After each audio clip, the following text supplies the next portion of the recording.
Hi class, so today we are talking about what our strategy and tact would be to prepare before going into a negotiation to purchase a new or used vehicle.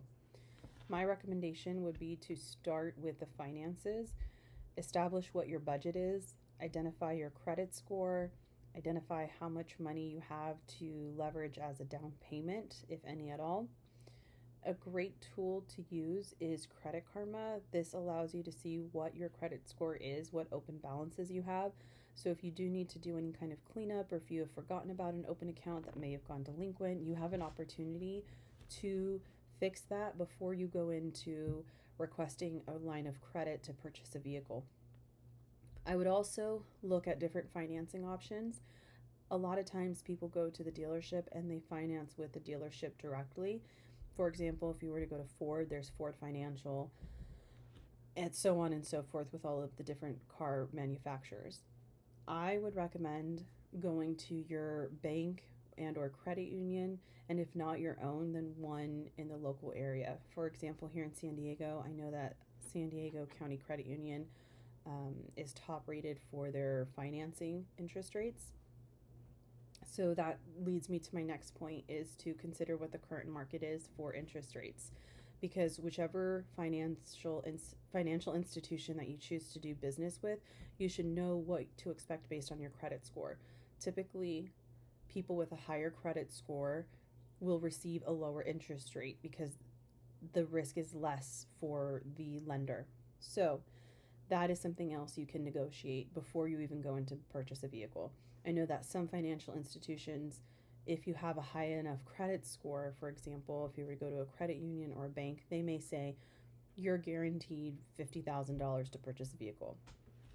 And so they'll actually give you a check that you can take to the dealership where you've done the back end of the financing, you're already approved, and they're saying, I trust you to go spend $50,000 however you wish, and then you're going to pay us.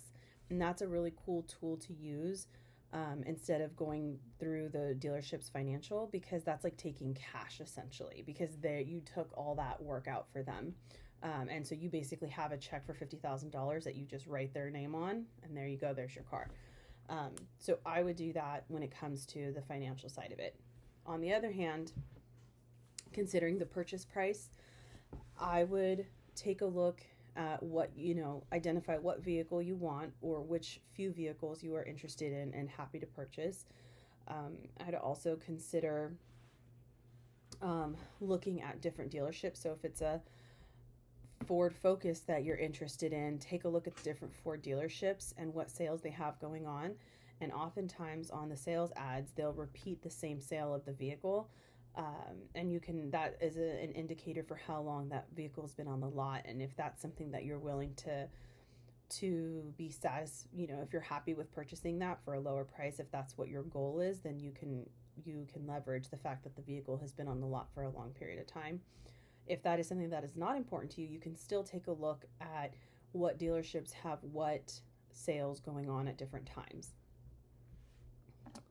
The other thing you can do, you can call the dealership and ask, you can just say you're a student, you make something up, say you're a student doing market research and you're curious of what their model is for their salespeople, if they are commission based, because I have heard that some are not commission based, which is really interesting and wild.